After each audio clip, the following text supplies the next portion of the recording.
Okay, I think we're already a few minutes in. Should we begin? Those of you that still need to take your seats, please take your seats. And we'll begin with this panel, which has been given the rather broad but interesting title of US-China Competition and the Future of the Indo-Pacific Security Architecture.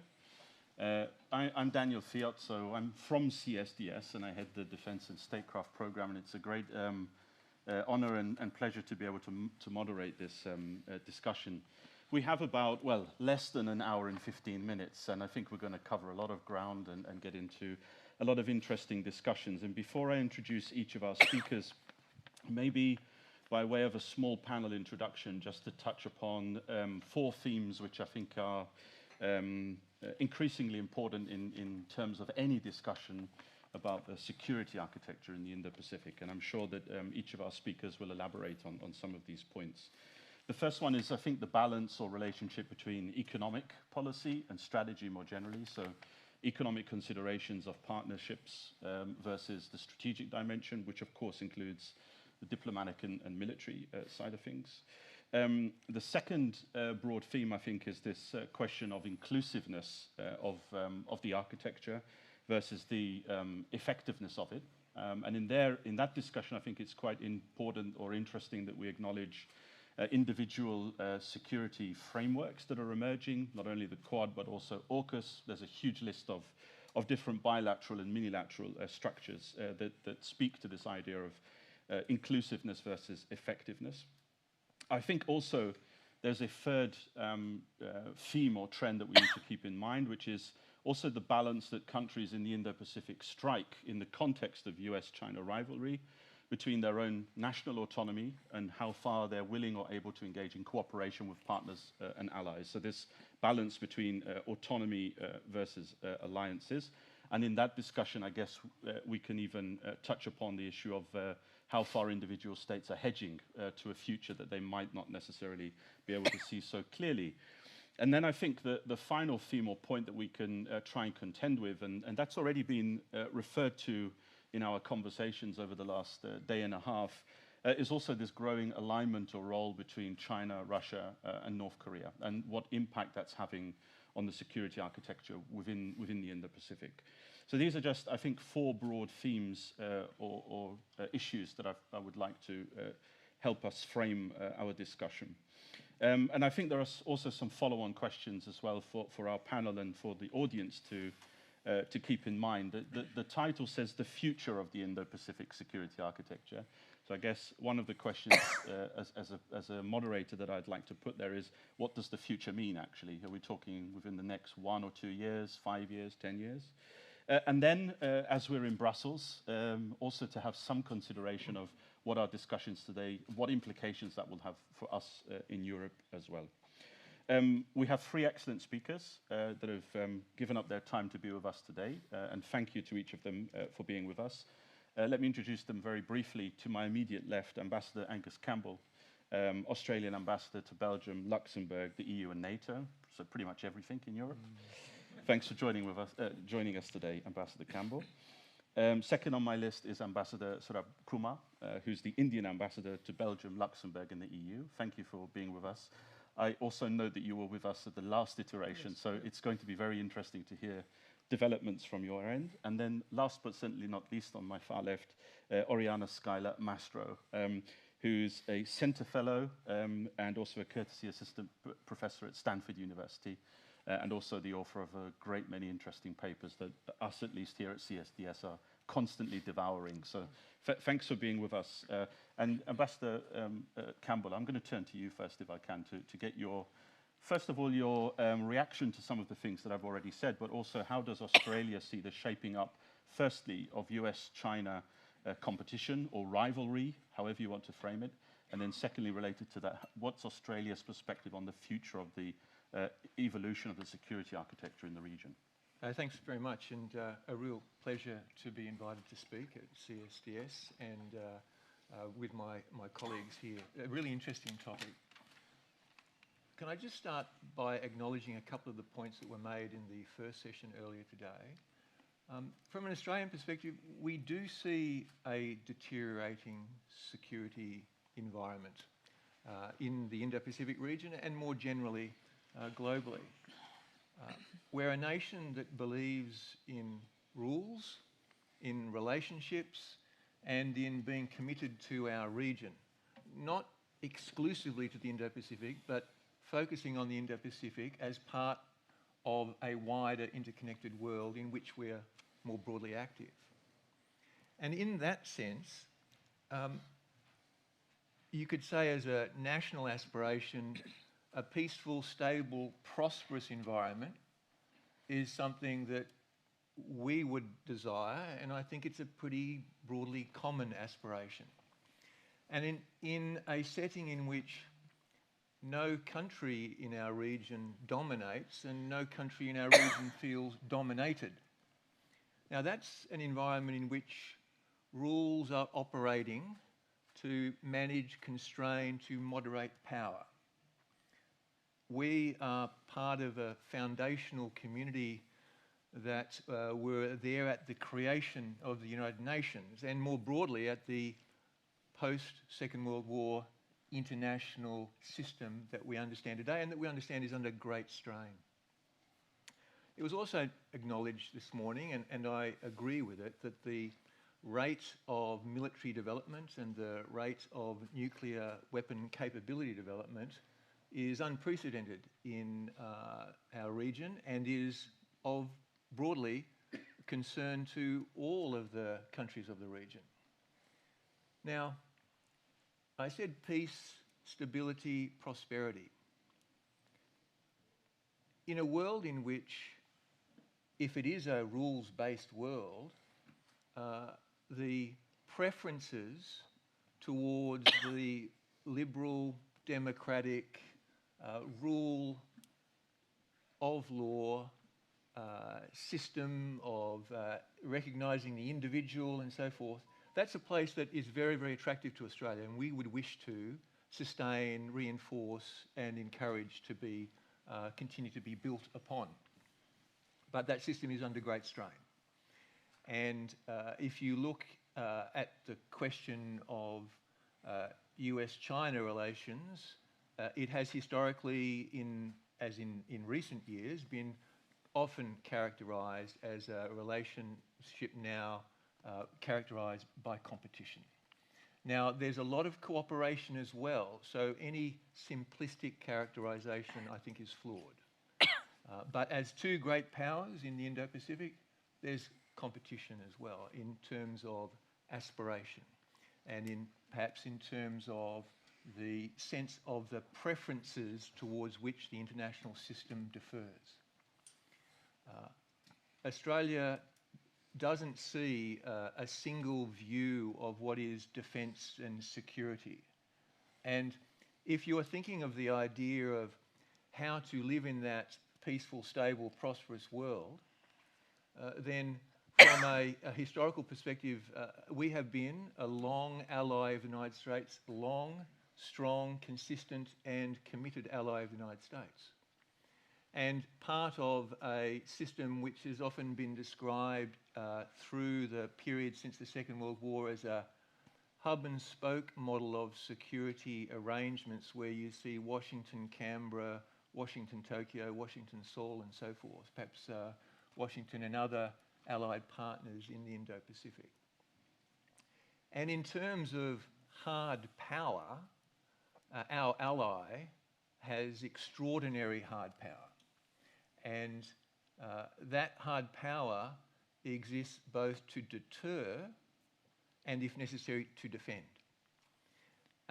Everybody would prefer it to be to deter. But I want to emphasise that the real point I want to make here is that thinking of how to deter or, if necessary, defend in fighting in an international security structure is now but one part of a much wider conversation about how to realise security when your aspiration is peace, stability, prosperity in a world that defers to preferences the international system can accommodate. My point being here that the sense of security that emerges from what we now describe as economic security, or the supply chains that generate the confidence of living in a high technology world, or the narratives that define or influence our perceptions of what kind of world we wish to live in, or indeed simply the sense of physical existential security some Pacific Island nations feel very directly about the question of their climate security. All of these need to be taken into consideration, because you can always think, in the worst case, of security emerging from winning by fighting. But there's also the security that is now enabled in a modern world by concepts and approaches about winning without fighting. And I think a much more comprehensive view has to be taken. Australia has an alliance relationship, as I discussed, now with 3 countries: the United States, with New Zealand, and most recently with Papua New Guinea.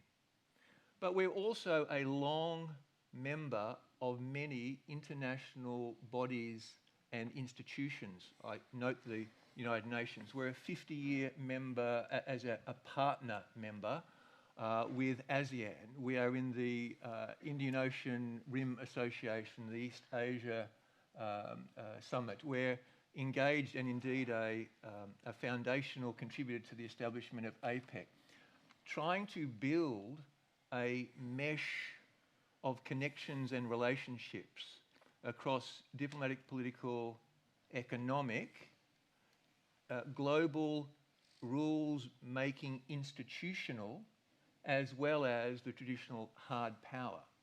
In more recent years, we've seen agreements in different form made with Indonesia, very recently, Papua New Guinea, with Tuvalu. Engagements with many of our Indo-Pacific partners about strengthening relationships. Each of those agreements distinct to what are the development, security and relationship opportunities between Australia and that country, so that we see building a network that can support, that can collaborate, that potentially can be of assistance to create those wider forms of security, and perhaps in certain circumstances or with certain partners, also the traditional hard form of security. But I want to leave you with the thought, if we're not thinking broadly, we're not accommodating the needs, aspirations and desires of the breadth of the Indo-Pacific to live in peace, stability and prosperity in what we would prefer as a rules-based order that sees the moderation of power for the benefit of all. Thank you. Thanks very much, Ambassador Campbell. I think in your remarks you've pointed to a few things that maybe we can discuss a little bit further. I think I liked what you said about the non-simplistic definition of US-China rivalry or competition or whatever label we give it. And also you referenced, as you put it, the broader mesh, which helps us firstly understand the legacy of diplomatic frameworks that have existed, but also I think in your final comment as well, that sometimes when we think of the Indo-Pacific, we tend to narrow in on certain issues and certain countries without considering the full theatre or landscape. Also very struck with this triptych of rules, prosperity and stability. It reminds me of the European security strategy of 2003, where it was one of the main headlines almost. The question, I guess, for Europeans and close partners in the Indo-Pacific is, can you have all 3 at the same time, even if you want them? Which is, I think, one of the major challenges. So thanks for kicking us off, Ambassador Campbell. Ambassador Kumar, I'm going to come to you for your perspective. I think India occupies, it's no secret to anyone, a unique position, important position in the Indo-Pacific. I think also on the question that I raised at the beginning about what is perhaps the most effective way of managing relations in the region, a huge region, and also on this question of strategic alignments that we see, which in Europe we're particularly concerned about. From India's perspective, how do you see the structure shaping up in the Indo-Pacific? So, Daniel, thank you very much. I think it's an honor to be here again, and I think from then to now, I think we have seen tremendous changes. So what I would do is, I sat down last night and I was thinking what I was supposed to say out here, given the title of your subject. So from India's perspective, I jotted down 10 points. So I would very briefly kind of mention them out here, then we'll be open to larger discussions. So the Indo-Pacific today sits at the intersection of profound strategic shifts. In the geopolitical uncertainty that we witness today, it is fair to ask about the future of the region. So let me just make 10 brief points, as I have mentioned earlier. India believes that multipolarity defines the Indo-Pacific. The global landscape today is multipolar, and so is the Indo-Pacific. Middle power agency in the region is considerable. The region should not be seen merely in terms of the US-China construct. So that is point number one. Two is India's vision is inclusive.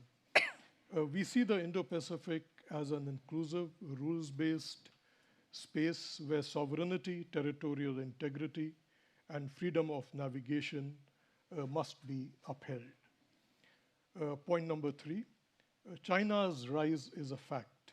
India recognizes China's rise as a structural reality. However, coercive actions, unilateral claims, and multilateralization will naturally, militarization, my apologies, will naturally shape others' responses and will not be in the interest of anybody. Point number four, US's role and regional engagement remain essential. United States' contribution remains important and important for regional equilibrium. Its regional engagement, including through ASEAN-led mechanisms and minilaterals such as Quad, is extremely vital. Point number five, Quad is not an ASEAN NATO and will never become one. This is mere propaganda. Quad's strength lies in providing options and reducing undesirable dependencies. It is non-militarized, non-bloc, functional cooperation platform. It is working in many areas, including, and I'll just mention a few, maritime domain awareness, critical technologies, resilient supply chains, HADR, etc. Point number six, ASEAN centrality remains important for region's cohesiveness. Point number seven, India's priorities. India's Indo-Pacific vision spans, amongst others, freedom of navigation, unimpeded commerce, upholding international law, particularly UNCLOS, counter-piracy, humanitarian assistance and disaster relief. We are the first responder in many cases. Secure critical undersea infrastructure.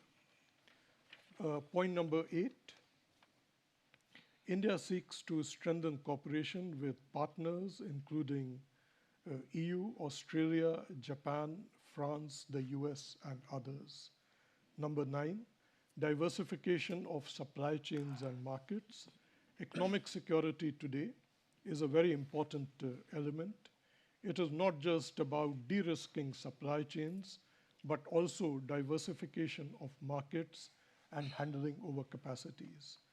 And lastly, point number 10, India welcomes EU's increased presence in the Indo-Pacific. EU's Indo-Pacific strategy and India's Indo-Pacific Oceans initiative converge on many aspects, including a rules-based order, freedom of navigation, resilient supply chains, respect for sovereignty, and openness and inclusivity. This strategic alignment is deeper today than what it was in the past. So I would leave it at that, and I think we will be open to discussion subsequently. Yeah, fantastic, and thank you, Ambassador Kumar, for the 10 points. Again, I think there are some similarities actually with many of the points raised by Ambassador Campbell as well, about this kind of notion of an inclusive space as well. I think in your remarks you stressed perhaps multipolarity a bit more than perhaps we see things, at least in the context of US-China competition. It tends to be less seen through the prism of multipolarity. And also I think on your last point as well, and that's particularly important here in Brussels, on the cooperation being built up also by your own efforts as well between India and the EU, and there's actually quite a lot of similarity there in terms of interests on maritime security, respect for sovereignty, rule of law, etc. So thank you very much, Ambassador, for that. Oriana, I'm going to come to you now. We might have the opportunity now to dig a bit deeper into the US-China rivalry side of things, and actually you've written quite a lot of interesting things, including Upstart, the book Upstart, which specifically looks at China's presence in the region and in terms of global power. And you've also done a lot of work in trying to understand the nature of US-China strategic rivalry and competition. So first of all, I'm going to give you an opportunity to outline some of your main views and perspectives on the region, and particularly China and the US's role there. And then maybe we will have time as well to come back to the question that I raised at the beginning about strategic alignments and how you see, and I think that's your future work as well, Russia and China are cooperating a lot more in the Indo-Pacific domain. So I'll give you the floor first, and looking forward to hearing your views. Well, thank you very much, and thank you for having me. Before I offer some of my views, I usually like to have a better sense of who I am speaking to. It's very exciting because I am not speaking on behalf of the U.S. government here.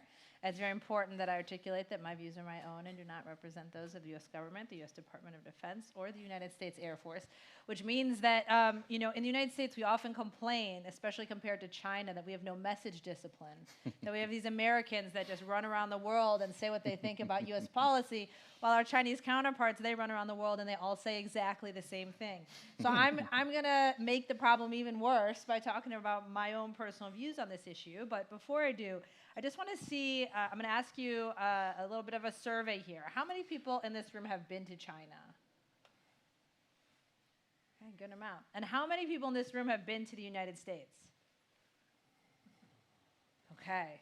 This is a perfect example of where we are in the competition. I like to start with the U.S. win before I continue on, but it was a very, very slight margin. Usually we like to see that gap a little bit bigger. Maybe as usually I say it's so hard to travel to China these days, but for many of us who do not have U.S. passports, I can't really say that it's so much easier to travel to the U.S. I'm still going to take that as a U.S. win, okay? Which is also a very American. We win at, everything. It just depends how you define it. And actually, I have to say, I have a whole other talk of how the United States and China are very similar in a lot of ways, and you will find that that's the case with China as well, right? Every policy is correct. It all goes in the same direction. It just depends on how you look about it. So U.S.-China strategic competition. I am actually, as was mentioned, I'm a professor at Stanford, but I'm on sabbatical this year in Florence. So I'm spending the year in Europe. Though I speak a few European languages, I've never worked in Europe before, and so it's been a really eye-opening experience to see a perspective of the Indo-Pacific and the U.S.-China relationship from a different viewpoint. If I could sum up in a very informal way of how I think Europe looks at the United States and China, I think there's a general frustration. It's kind of like you see your parents arguing and you don't care what it's about and you don't care whose fault it is. You just wish they would stop because it affects you only in negative ways, and why can't we just all move beyond these issues?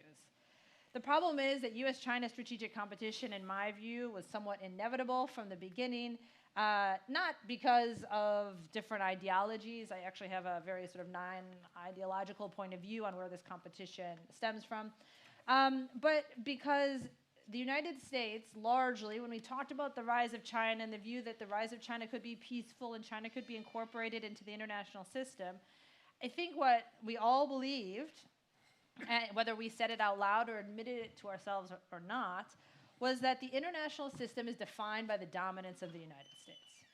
Yes, we can talk about the rule, and we do, and it's important, the rules-based order and the international institutions, but from a U.S. perspective, the international system is not preserved if the U.S. leading role in the system is not preserved. But at the time, what we sort of conveyed to China was like, if you just work within the rules of the system, we will, welcome you with open arms. Well, a number of things happened, okay? First and foremost, surprise, surprise, this idea that China would be happy being number two, which was, really prevalent for the early stages of my career, in which when I talked about the possibility of competition in the future, people said, no, China is so happy to have us there. I mean, we keep Japan down. We allow for free trade. They don't want the responsibilities of this global order. They'll be happy to play second fiddle to the United States forever.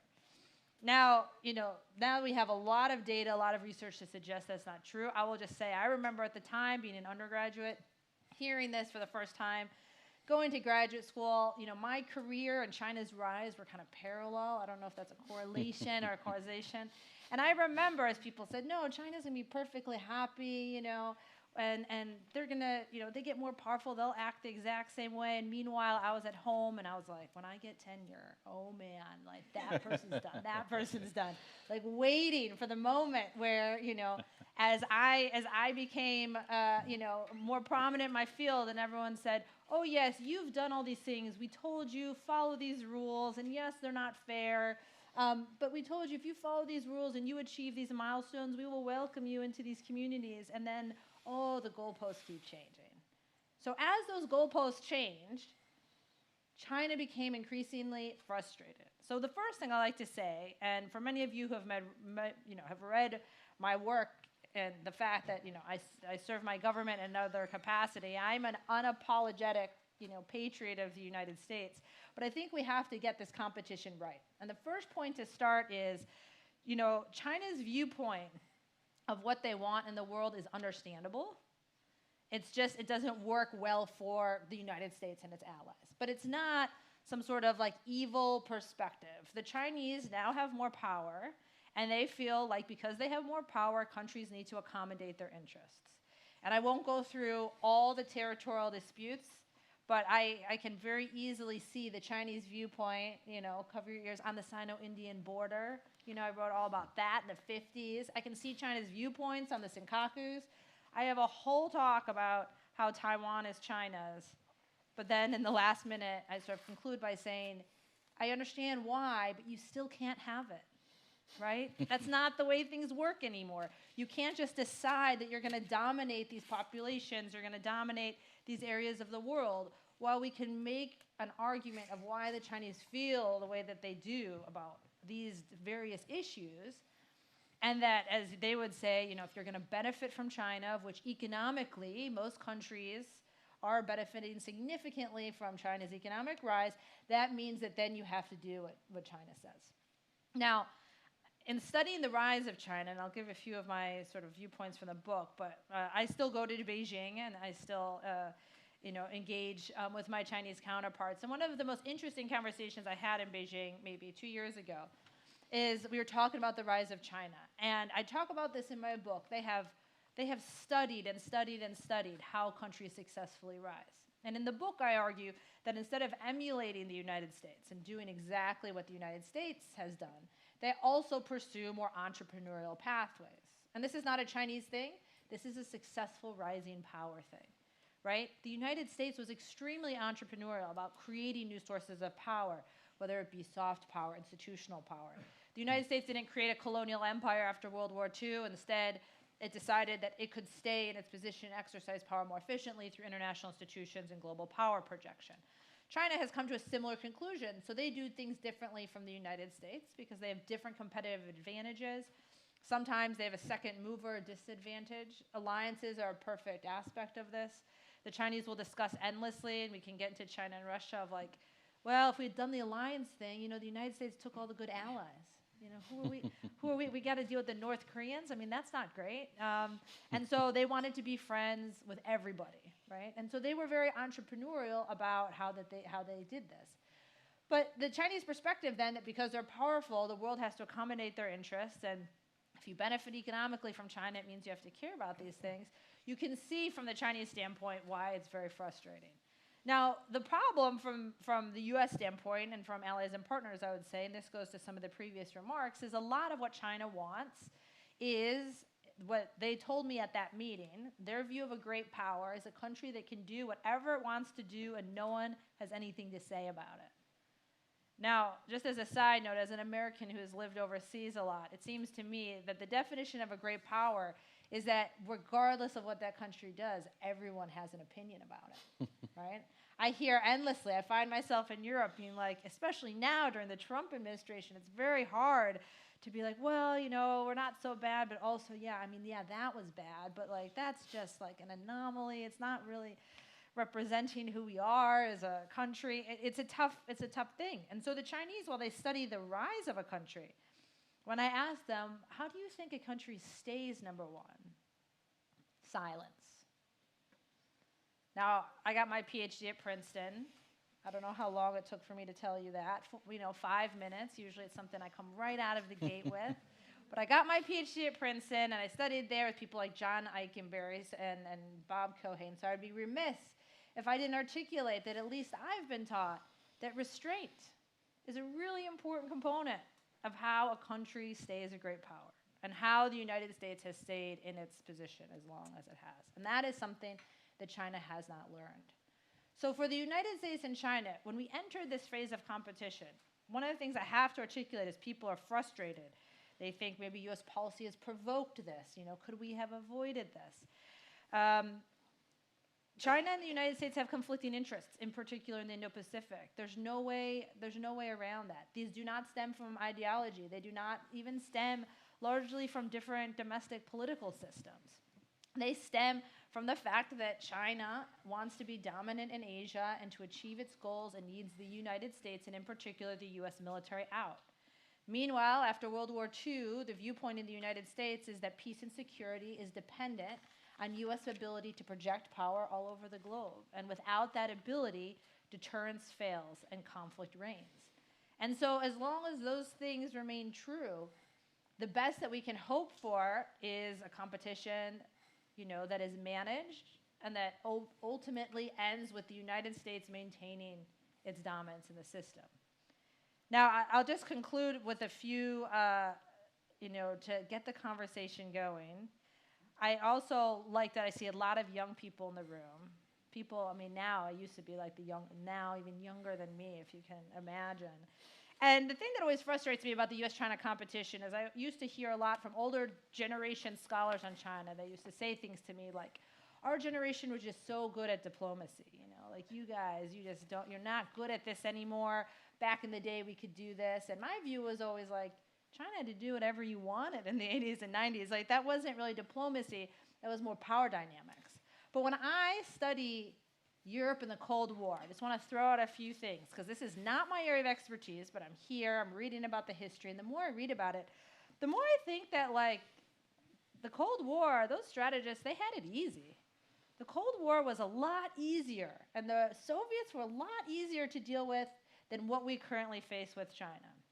And I'm just going to put out a few points of why I think that, and I'm not going to back any of them up for lack of time. I'm just going to leave it out there for you to think about. First, I work on military operations, and so let me just tell you that generally speaking, the air and naval environment and the tyranny of distance in the Indo-Pacific is just operationally and logistically so much like more difficult than mobility and ops within like the small distances that exist in Europe.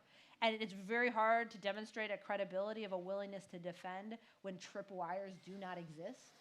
You cannot have a tripwire in the air or sea environment the way you can line up some guys on a border. We have this integration that's hard for the United States. This is maybe a U.S. perspective. But before you had the Soviet bloc and the American bloc, and we did everything within our blocks, we're more integrated now. How do you deal with the fact that most allies and partners find China to be a more important economic partner than they find the United States? On top of that, the security threat of China is very nebulous. How many actual countries is China possibly going to invade and occupy? Even, and I know some of you, especially my Japanese counterparts, you might have like the Senkakus and stuff in mind, how many territories might they occupy that are actually inhabited? Very few. I mean, I would basically say Taiwan is it. But that doesn't mean that they don't present a threat, because the Chinese have determined they can control governments and people without physically occupying them. So to the previous points made by the ambassadors, what do we do with that? So there's limited interaction and study between the two sides. And the last thing I'll say is the USSR made a lot of really stupid decisions, right? They wasted a lot of time and energy on promoting ideology, something the Chinese do not do. They had very limited economic resources, which is not the position China is in. And they focused a lot more on military power. And so in this environment, the United States is currently trying to compete with a China that has the economic resources that we have, that are much more efficient about military power. The United States spent more on nuclear weapons than China spent on its whole military until less than 20 years ago. The United States is off fighting wars all around the world, and China doesn't intervene in foreign conflicts because they want to stay at home. And their relationship with Russia is a perfect example of how they're able to do that. They can be friends with Europe, be friends with Russia, get energy from Russia, get military equipment from Russia, and have all the economic exchanges with Europe at the same time. They've been a master at having their cake and eating it too. And that's the competition that we currently find ourselves in. And that's really hard to figure out how to pave that way forward, to maintain the systems, rules, and norms that I think everyone here on this panel would argue are for the benefit of all of us in this room. Thanks so much. Your initial remarks on Europe, and welcome to Europe, by the way, on being, between two parents. My initial question was, well, who's mummy and daddy? But then I realized that Sec-Gen Rutte has already answered that question. It's very clearly who daddy is. Thanks for that. That was very good. I also like the framing in terms of, being happy to be number two, but then when you are number one, how do you stay number one? I think these are extremely pertinent points. And actually, I didn't take much comfort at all from the fact that the Cold War was relatively simpler compared to the challenge that we face now. So very good and worrying point, I think. I'm going to come to the audience now and take questions. You need to put your hands up much higher than that, yeah. So I've got one at the back. There should be a roving microphone. Two. Who else wants to ask? Go and three, Lewis and Antonio. We've got 4 questions. So Domenico, please. And just remember as well to introduce yourself, for the benefit of our speakers. Thank you very much. I am Dr. Edward Howell. I'm from the University of Oxford. A question to Oriana. Thank you for your excellent remarks. Could you say more about the relationship between China, Russia, and North Korea, and how China perceives this relationship? I'm not going to say what I think, so I would just open it. And also, just to develop on that, what the US and its allies and partners can do. Because now what we seem to be seeing is not just individual threats from individual countries, but collective threats, however defined. Many, many thanks. And we'll take the microphone at the back there, please. To Einstein. Øystein Tunskjøtt, the Norwegian Institute for Defense Studies. Question for Oriana. You didn't have time to elaborate, so I'll just follow up on that. I liked your point about there aren't the same tripwires in East Asia today as it was in Europe during the Cold War, because the US and China are confronting each other at sea and not on land as they did in Europe. Can you say a little bit about what implications do that have for the risk of war between the United States and China? And can you say a few words about China's sort of sovereignty claims, which the Soviet Union didn't have to the same extent in Europe during the Cold War, and how that might affect the risk of war? Thank you. Thanks so much. Then we'll come to Lewis and then Antonio.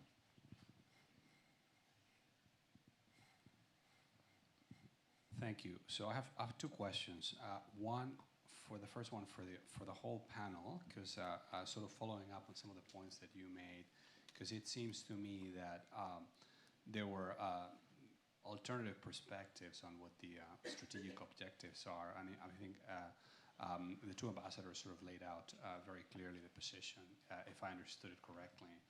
And I think this was one of the areas in which we could see general alignment between the two countries.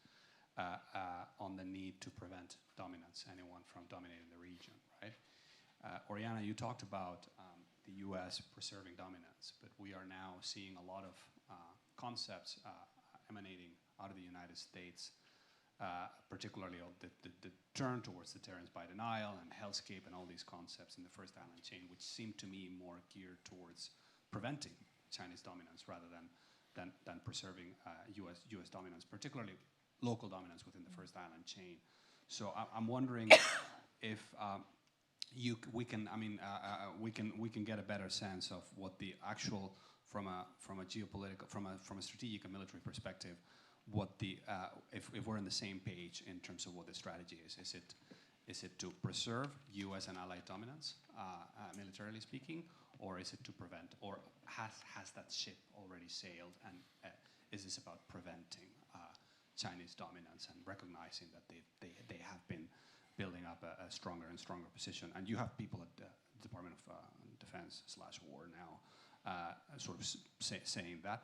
And then the second question is for Oriana specifically, and I was wondering if you could say a bit more on the dynamics of the China-Russia military relationship specifically, and military cooperation. We've heard this morning quite a good deal about how China is sort of enabling, powering up the Russian war machine, about the no limits partnership.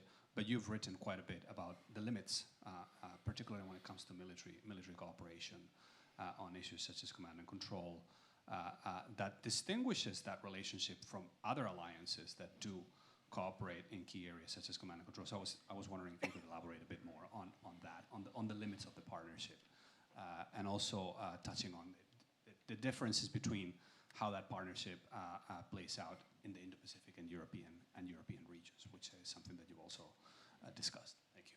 Thanks, Luis. And then Antonio. Antonio Galcara from CSDS. I have a question for Oriana, but actually could be a question for the entire panel, because I really liked your point, Oriana, when you said that China was creative in their strategy, in their rising strategy. And I think you also mentioned that many other countries benefited from China rise, right? So when China selectively opened the market, of course, there were market opportunities. So my question is, do you think that is still the case? So there was an article on the Financial Times in which basically someone was trying to think on which products, for instance, China wants to import from other countries. And it's very hard actually to find products that China would like to import in 5 to 10 years, right? So right now they are importing a great deal of technology from the United States or from economic products from different other countries, but they're also trying to replace some of these things with domestic alternatives. So do you think that this is true, and how this will eventually impact the sustainability of the Chinese rising strategy or the Chinese dominance, depending on which side you see this? Thank you. Thanks so much, Antonio. And maybe if I can just abuse of my position as moderator, actually to throw in a question to the two ambassadors specifically, because I think in both of your remarks, you mentioned, Ambassador Kumar, the importance of multipolarity, and Ambassador Campbell mentioned, even though multilateralism seems to be on the ropes, it's still important that we invest in multilateral institutions and global governance a bit more broadly.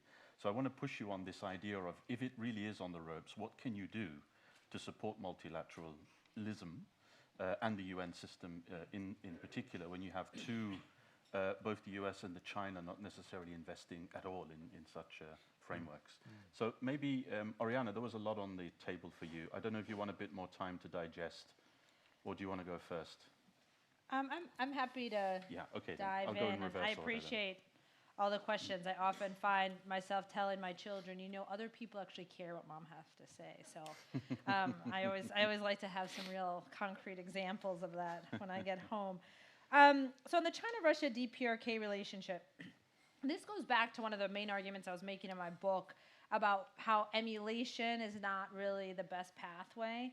And one of the takeaways of that, the sort of parallel for policymakers, is that mirror imaging, in which we assume that China wants or does certain things the way we do it, leads to bad strategy, because usually we misidentify what the problem or the challenge is. And I would say that this is a very key area, and I'll sort of answer the other question about the no limits partnership at the same time.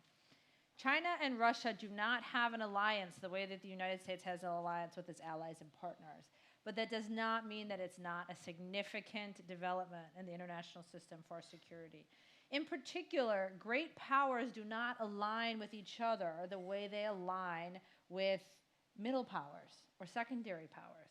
Great powers do not put their forces under the command of other countries. Great powers do not allow foreign forces to be stationed in their country.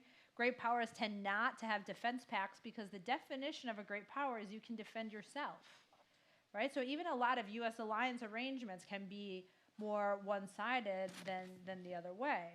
So when you look at the history of alliances for the past 500 years, great powers sign non-aggression pacts. They don't sign defense pacts, because what they want is basically for the other side to do nothing while they're off fighting whatever wars they're fighting. And this is the topic of the book I'm working on right now, and I'm very bad at coining terms, so afterwards, if you have a better one. Upstart actually came from someone else. I had a horrible title for that book. So I'm thinking about it like subsidized military capacity, meaning that they are looking to each other to help build their own militaries, right? So China doesn't expect that they're going to be fighting with Russia, and Russia doesn't expect to be fighting with China, but their militaries are going to be more formidable forces on their own because of their relationship with one another. And this is more than arms sales. This is also their defense industries that are becoming mutually supporting. And in more protracted conflicts, we see relationships in terms of economic support and materiel. For example, China being able to get energy over land versus by sea is a game changer in terms of the tools that the United States would or would not have to coerce or compel China to stop fighting. So even though these countries are not going to fight together, and to go to the China-Russia DPRK question, China does not like this idea of a bloc, right? To go back to what I was saying before, they want to be friends with everybody. And they recognize, like, what does it look like if all of a sudden China, North Korea, Russia, and Iran form an official autocratic axis? Like, maybe then it'll be easier to get NATO to focus more in the Indo-Pacific. Maybe it'll be easier to get the South Koreans to allow the United States to do more different types of operations to support the competition with China. Everything would be easier with U.S. allies and partners if the threat perception were the same. And that gets created if China, Russia, North Korea, and Iran form an official bloc. So the Chinese, like when the Russians went to North Korea, I mean, they were not a fan of that. And all of their statements were like, we have nothing to do with this. This is not us. We have nothing to do with it. So they really want to have those relationships to help themselves, but they don't want to pay the costs. And so sort of the bottom line of that is, if China has to choose between the EU and Russia, they will choose the EU. The problem is European countries are not actually making China pay any real cost for the support that they're giving to Russia. But the European Union and the trade relationship with the European Union is the number one most important thing to China, and they would give up that relationship with Russia if they felt it was really at stake. On tripwires, I'll sort of expound on this to say there are so many concepts of deterrence from the Cold War that are not clear and do not apply to the Indo-Pacific. Tripwires being one of them, because you can always go around, But another one is what Ambassador Campbell said about deter and, if necessary, defend. At least in my experience, a lot of times the things we can do to enhance defense undermine deterrence, and the things that we can do to enhance deterrence undermine defense. All right, so let me give you an example. Force posture, which is, is like my first love. So I'll go to force posture. If the United States wants to deter an attack on Taiwan, we need as many forces as possible close in, because to the dominance question, the United States has lost, local conventional superiority in the Taiwan Strait. If we have all that stuff close in, if deterrence fails and a war starts, 80% of U.S. capabilities will be destroyed in the first, couple of days. So that's not a great way to start, right? So then people say, okay, and let's get that stuff as far away as possible so it's more resilient. Great. Now you can easily defend everything, but you can't deter because now China can take Taiwan before we can get to the fight. So I can often think of examples or things to do to enhance deterrence, meaning I can reduce the likelihood of war, but if war happens, we're screwed. Or I can live with a high likelihood of war, but if war happens, we win.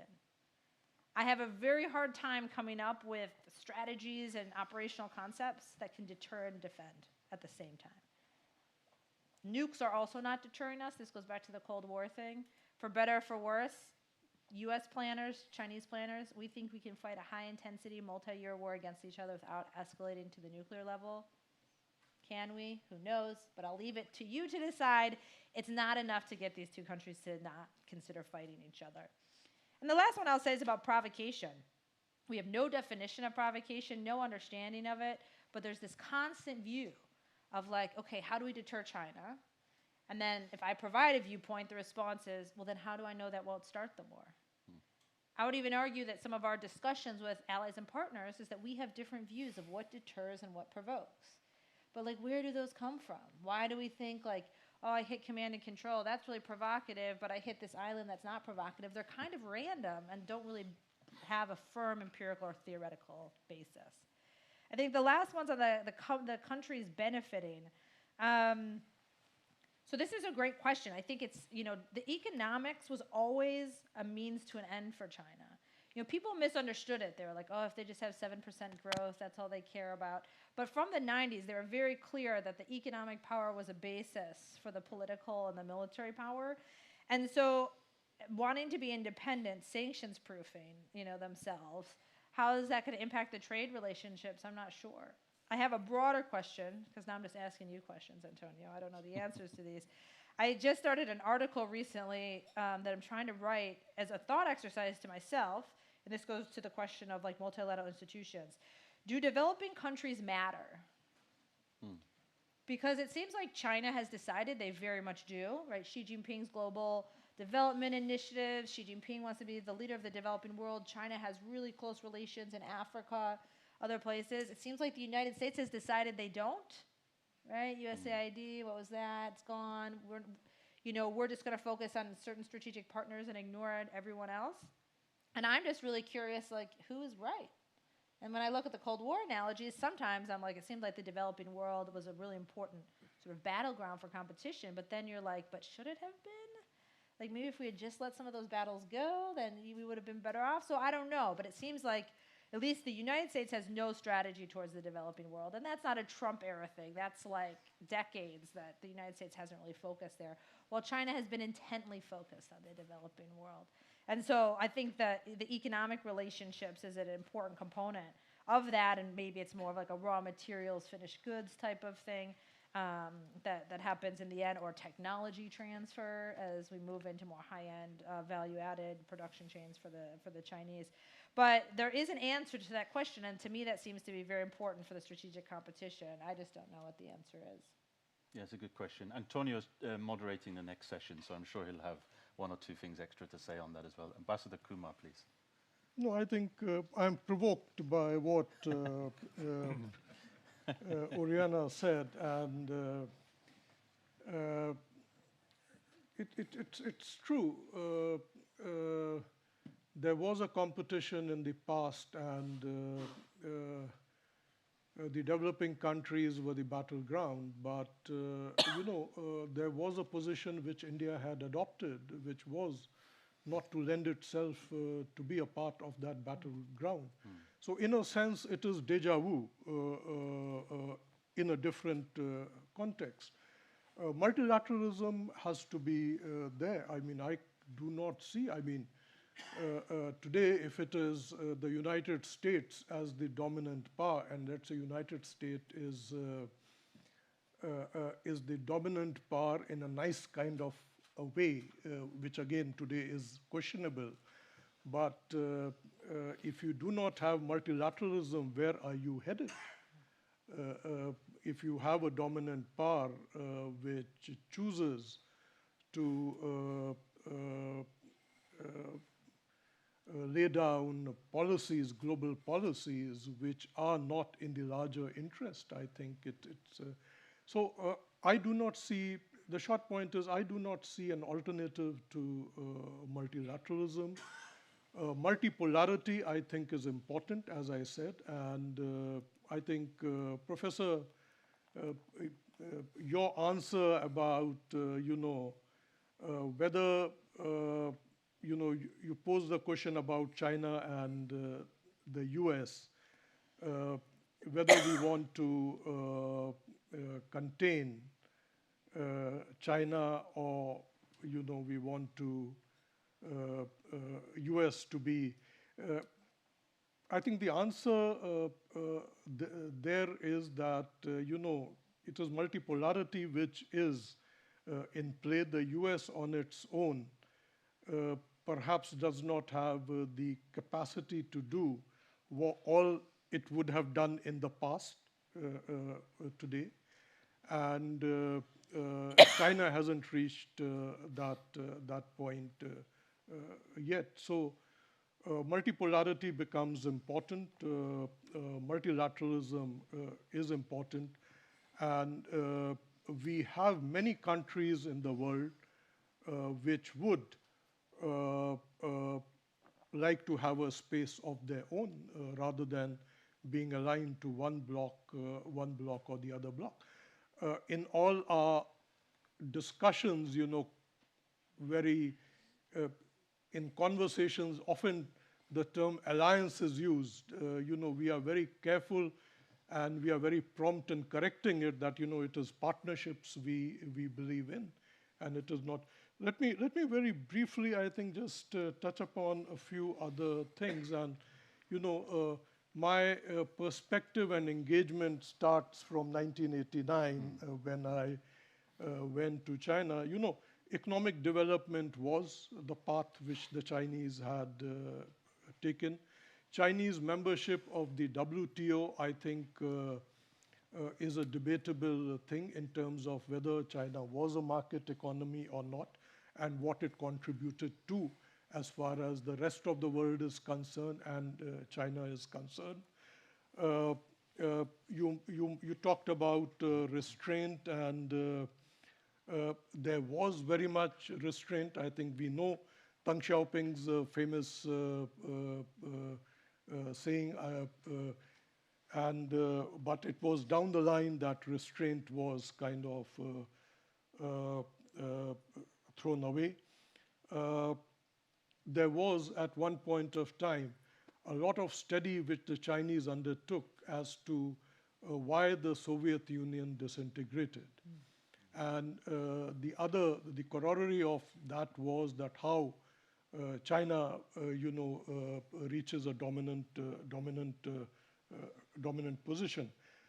That they want to be number one, I think it's quite clear, and hence the point which you made earlier, that being a responsible player in a larger rules-based order was just not something in which they would have fitted, because you can't have two number ones. Again, I think on territories, in terms of territory, it is Taiwan, but as all of us know, there are a number of areas which are contested. I think they have claims vis-a-vis in the South China Sea, in the East China Sea, in the line of actual control with India, and I think we have had our challenges and others have had their challenges with the Chinese. Thanks so much, Ambassador Kumar. The question of studying how you rise as a power, I think your point about also studying decline might also be an interesting point of view. I wonder how Paul Kennedy's book sales are doing in China as well these days. Ambassador Campbell. Look, I think, is this on? Yeah? Yeah. Look, historically, I think there are many more periods in which the world is both multipolar and multilateral. The international trading system and the great powers that dove into the catastrophe of World War I, we're living in a multipolar and multilateral world. We had this wonderful multilateral moment at the collapse of the Soviet Union for about 10 to 15 years. Multipolarity has been quietly returning. So I don't think it should be something that we are surprised at, but any small or middle-sized power will always welcome multilateral rules-based systems that either through the voluntary goodwill of the great power or through the collective constraints of the international community create a moderating effect on the expression of power. And so, you know, why should we be interested in bilateral, minilateral, multilateral, plurilateral mechanisms in diplomacy, in economics, in communication, in military and so forth? It's because every single modality that can help us be a little bit more multilateral, if the truly global multilateral system is somewhat atrophied at the moment, is something that we should pursue, while at the same time recognising that multipolarity can win every day it seeks to bring out the club. Now, as Oriana noted, a great power who stays at the top of the tree often expresses restraint. And I think where that circumstance isn't the case, typically you find a motley collection of other powers seek to generate constraint. But where it was mentioned about, like, are we talking about preserving a dominance, or are we talking about preventing the emergence of an alternate dominance? I think those two words are the wrong words to use. See, to preserve or to prevent are fairly black and white. It either is or it isn't. And that's not going to be the case. It's going to be a careful management of power relations and the presence and expression of power in a world in which the consequences of misunderstandings, appreciation, misapplication can be disastrous.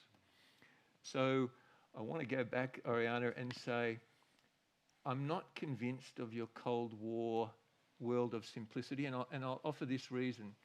In the days of COVID, so for 2 years Australia closed its borders, right? So 2019, every international leader, significant player in the world could be connected either through different forms of telecommunication or video conferencing. Every single person that you wanted to connect with. Go back 10 years, 2009, it would have been by telephone, but you'd be able to connect with everyone.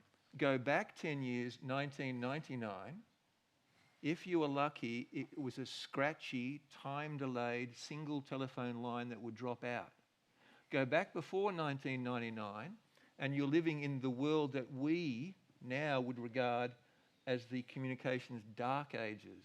And so I just think the context in which the more simple structure was being lived means that we should perhaps have a little bit of respect for our Cold War predecessors. I was not living in the world of the Cold War.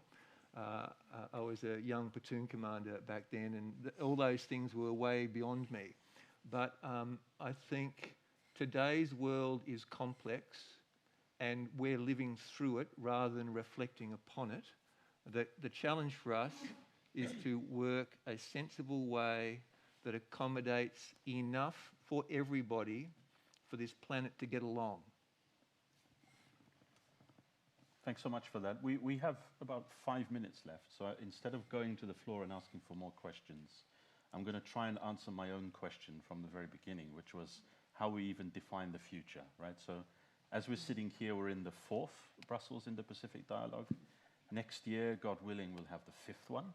So I guess that gives us 1 year to think about the future. So I'll come back to each of you for a final wrap-up remark from you each, which is, in 1 year from now, what do you hope happens in the context of this evolution of the security architecture? And also, maybe a bit unfairly, especially to the ambassadors, how you see the US-China rivalry or competition shaping up from your own perspectives in the next year or so. Also, so you can help us fill the content for the next conference that we'll have as well. So maybe, Oriana, I'll come to you first and work my way back again. So first, let me just say in the future, people often critique the idea of a US-China competition because they say, like, who has won the competition? What's the end state of the competition? Is some sort of problem. But I would actually say the competition is a process. And it can be a bit of a Chinese way of thinking about it, but I'm always like, are we better off today than we were yesterday type of thing. Like, it's very hard to figure out what we might want as countries, as people, or what have you 10 years from now. But we do know that we'd like to have all the tools at our disposal to make that happen whenever we make that decision, right? So what competition means, what power means, evolves over time. I often, and part of my critique about the Cold War is more trying to really push some buttons in the United States versus audiences here. But I often think that in the United States, we think about power, and this lands differently in Europe because you have more regulatory labor laws, which drive me insane when it comes to the fact that it costs me 250 euros to go an hour in a taxi in Italy. But the analogy I like to use in the United States is it's like taxi companies looking at Uber and saying, well, we own more cars. It's like, that's true, but is that what makes you prosperous these days? So the United States, the way we think about power, I think, is out of date. So regardless of what the issue area is, I always like to strip it down and be like, if you had to create this institution, this idea, this concept, whatever, today, with no past history precedent, like, what does the ideal look like? I just had a dialogue with my Chinese counterparts. We have an ongoing thing that is survived about AI, rules of engagement of AI incorporation into military systems. And I asked them that question. Okay, like, what would your ideal U.S. policy be towards AI? Because it really reveals a lot, even if we don't get there. And so for me, like, when I think about the future, I think about, what could be different, what could be better. It's possible, okay? I'm going to end on, like, a happy note. It's, competition is not always a bad thing. It doesn't necessarily make us all worse. It doesn't go to the lowest common denominator.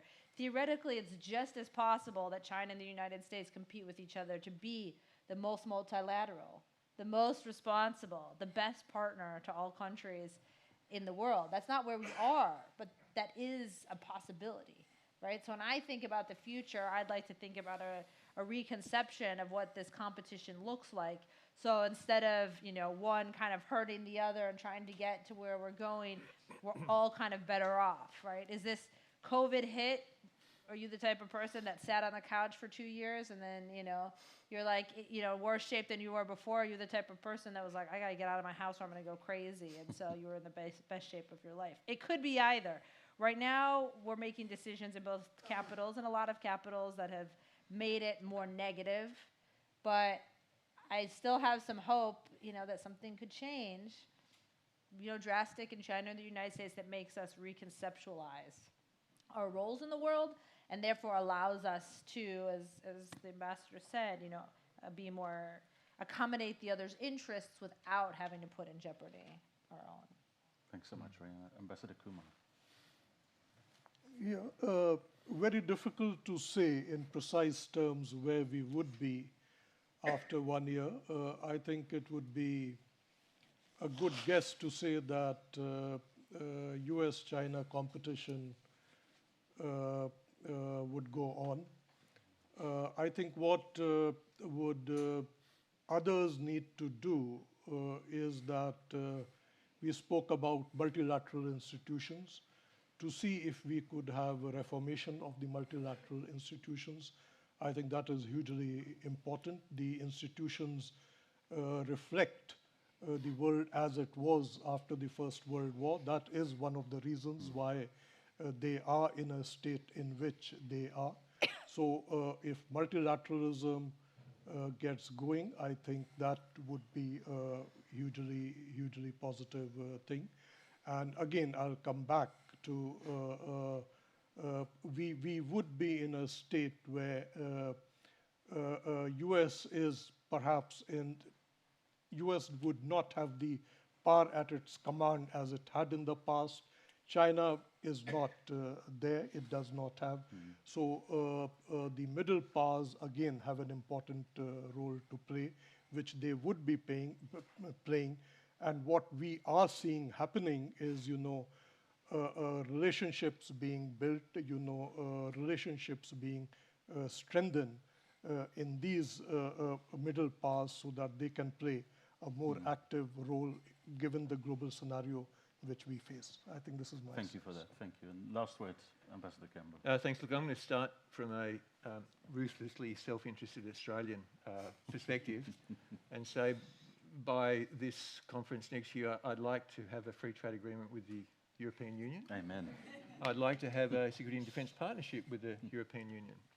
I would like Australia to be one of a number of countries moving along a pathway with partners like the European Union to realise eventually actually a market for critical minerals and raw materials rather than the current somewhat monopolistically dominated market that enables high tech. But that's a long-term view. I would like, between now and then, no unilateral action in any direction with regard to the Taiwan Strait, either next year or any year into the long future. And I would like the great powers of the world to engage in a constructive dialogue. That will be to the benefit of all. And if I could have the cherry on top, I would prefer any power that is supporting and enabling Russia's unlawful and immoral invasion of Ukraine to cease that support. Thank you. Thanks so much. Well, as we're very close to Christmas here in Europe as well, that was a very nice wish list of things. So, of course, we will invite you back for the next edition to actually see how we fared over the year ahead. That was a really excellent panel. Thanks to each of you for giving up your time, sharing your thoughts. I think there was a great engagement as well with the audience, and you've deserved your round of applause. So thank you. Thank you.